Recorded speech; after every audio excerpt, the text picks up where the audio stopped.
I thought, let me take you with me. I'm coming for a walk, and I want to talk about teacher well-being. Because if I look at what is happening out there, I am very concerned because I don't see any concerted effort to really take teachers' concerns seriously. Teachers are experiencing major trauma and they have to deal with children who are equally traumatized. And what just made me decide to come out here and talk about your well-being, your mental well-being, your emotional well-being, your spiritual well-being, and of course your physical well-being. Because guys, whether you like it or not, nobody really cares.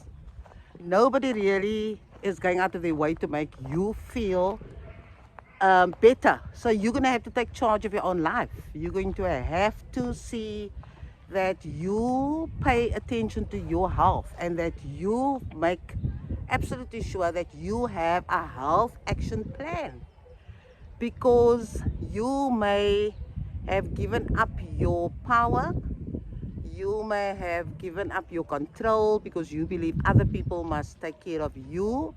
And that's true. The state is supposed to look after you. Your senior management team must make sure that you are comfortable. And then, of course, you need to take control of your own health as well. Now, there's very limited intervention or support from the state at this point. I don't even know whether your senior management team members are paying attention to the way the staff is responding, because I think they're also overwhelmed about what is happening. So at the end of the day, you are going to have to take control of your own life. You're going to have to put your health first, and you are going to have to consider having your own health action plan. You're going to have to take back that agency that you have given away. And it's difficult because schools are microcosms of what is happening in society. So you're dealing with your own grief, you're dealing with your own trauma, you're dealing with your own emotional world that has been turned topsy-turvy, and now you also have to take charge of the children. And the children are not coming into the school being all settled. They themselves are traumatized. They have lost family members, they've lost community members, they've lost their neighbors, they've lost their friends. And so you're sitting with a problem that can't really be solved by you alone. And so it is expected of teachers to be teaching. So you must be teaching all the mechanics of the curriculum, and people are saying that you are highly traumatized and that you are also not coping, but there is no systematic plan to make sure that you are getting the support that you need. Yes, of course, there's the wellness program that is currently being offered, and that is very important because you have access to all the support that you want. Counseling support, counseling concerning finances, emotional support. If you need, if you're struggling with any issue, then you may call, and it's all for free. But the point is, you're also going to have to take charge of your own life.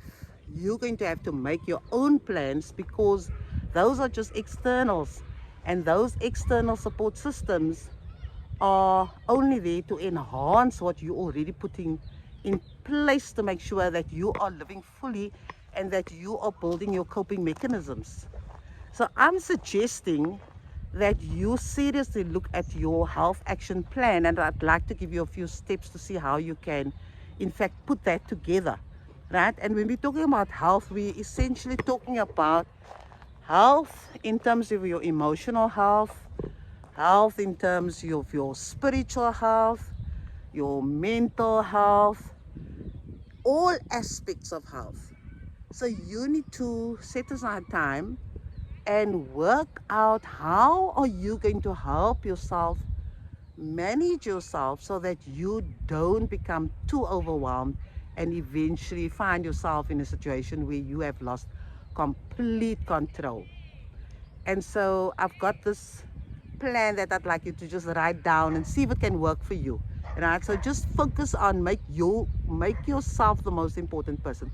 Say me first, because you first have to see that your cup is full before you even consider other things.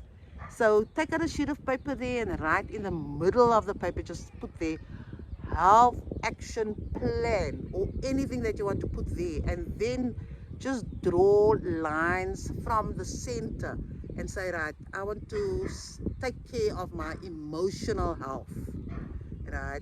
I also want to take care of my spiritual health.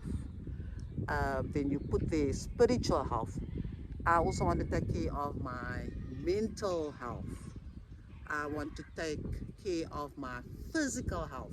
And so you basically going to map out what are the areas that you believe you need to start paying attention to, so that you are not going to succumb to anything out there, right? So think of examples of, for example, your physical health, right? So just make a statement there. I will move for at least 15 minutes.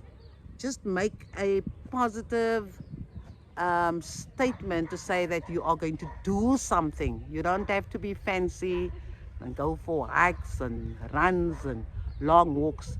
Just make a commitment that you're going to get moving so that you can build up your energy, and you can, for example, say there, I am going to move for at least 15 minutes, and then you can decide, are you going to work in your garden? Are you just going to weed? Are you just going to do the dishes? Are you going to sweep? What are you going to do so that you are physically busy? Okay, and so do something that is manageable, something that you have control over, and something that you can do regularly and consistently. Then your emotional health. Your emotional health is very important. So under the emotional health banner, the little line that you drew then wrote emotional health, just write down a statement like, I will consider my emotions, try to reframe any negative emotions and find a solution, anything to that effect.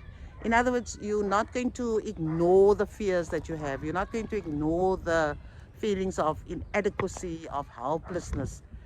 You in fact going to make a concerted effort to acknowledge that those emotions exist, that they are real to you, but that you are going to try and reframe them by looking at acknowledging what they are doing and then finding a way to deal with those emotions, right? So that you know that you're not going to come up with some fancy thing and say, I'm going to think I'm happy. Acknowledge that you're sad, try to find the reason or the cause of what is creating that sadness, and then see if you can find a way of dealing with that particular sadness.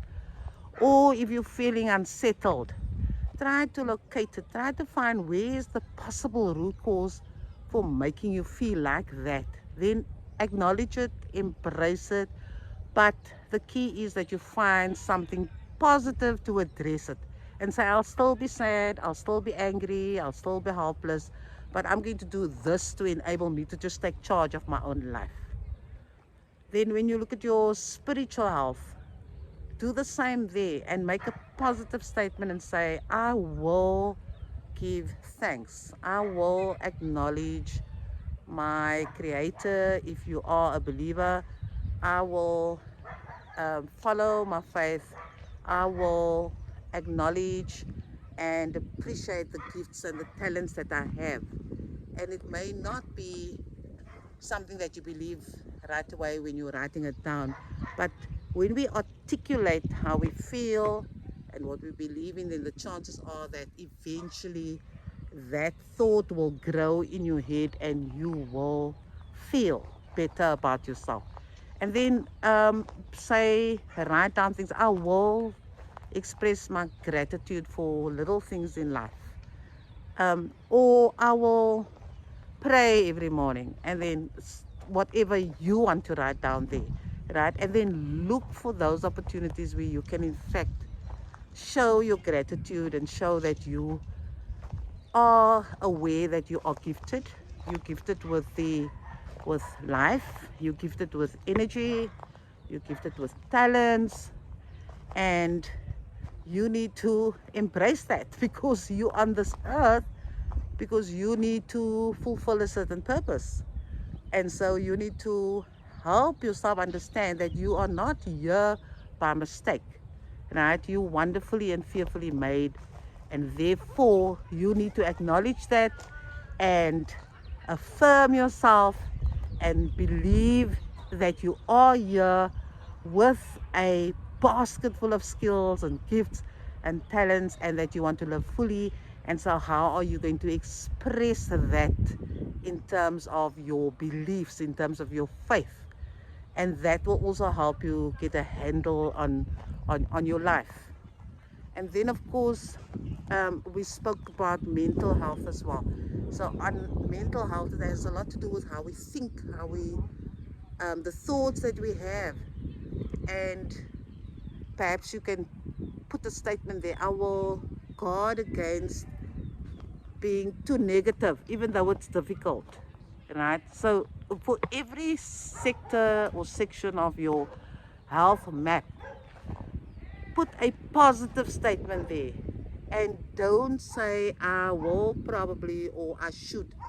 Make a positive comment, rephrase the action in such a way that it is something that you can do and something that is manageable. That is very important. You can't just put something there that you know you're not going to do within a day or two. And then, of course, it's very important to even attach a time frame to the actions that you would like to perform. And so, say for example, you say, I'm going to move or do some physical activity every week, once a week. Then at least, and put a time frame attached to that as well, and say for 15 minutes. So at least you have the time. It's short, it's manageable. You've got 7 days to achieve that goal. So you don't have this additional pressure of having to think up something so amazing that you're not going to do. Because ultimately, what we are trying to do is just ensure that we have control over our lives, that we don't become overwhelmed, and that we don't depend on others to make us happy. We don't depend on others to give us what we need. We first start with ourselves, and that is why I'm suggesting that you develop a very basic health plan for yourself, where you focus on all the different facets of health. And then when you have that under control, then you can see the other supportive external measures around or facilities that you have. Then you can tap into that, but you cannot see those externals as running your life for you, right? So now you can lean on your friends to offer you the additional support. You can lean on your family to offer you the extra support that you need. You can lean on your colleagues. You can lean on different agencies. If you have access to different agencies, different counselors, then you can lean on those external support systems as well. But you have to essentially first see that your house is in order, that you know who you are, that you want to have better control over your life, that you want to take charge of your own health in all areas of health, and that you know where you are going. So set yourself some manageable goals in terms of your health. And then, of course, I suggested that you write it down, because, when we think it, our thoughts run through our heads all the time, and our thoughts run fast. You think faster than anything else. So you may be thinking, I still want to do something like this, and then another thought pops up, or you see something, and that stimulus will take you elsewhere. So set aside some time and write it down. Commit to the minimum time you can spend doing the activity in the various areas of your health, right? Make it as short as 15 minutes, something that you can control, and then see if that will help you, because the writing will make you more focused, it will keep you more disciplined. And when you go back, say once a week, to check what did you write and what must you still do? Not what haven't you done, but what must you still do? So if you didn't at least do some form of fun physical activity, then you can take your 15 minutes and say, right, I'm going to do 15 minutes, I'm going to jump around, or I'm going to walk around, or I'm going to just stretch for 15 minutes. Then you know you have accomplished that goal. And then you run through the various areas. If, for example, you've not even thought about giving thanks for your health that you currently have and for all the blessings that you currently have, then take out your 15 minutes and meditate quietly by praying, by giving thanks, and in that way you would have reached your goal. So the whole idea is not to beat yourself up, because currently you already feel beaten up, you already feel ignored, you already feel like everybody's just taking over your entire life and nobody really understands. And I get that, but the important thing is that you need to first take control of your own life, and then you'll have more clarity, then you feel more comfortable, and you will enjoy yourself much more. So try that, and then let me know by dropping a comment or a like there. And then of course, this is what I like to cover in terms of the school corridor. I like to speak about leadership and management, and of course personal well-being. And so today was all about personal well-being. So try that health action plan, and then let us know how you have started taking charge of your own life. You've taken control, and you've given yourself that agency that you were blessed with in the first place. So until next time, cheerio.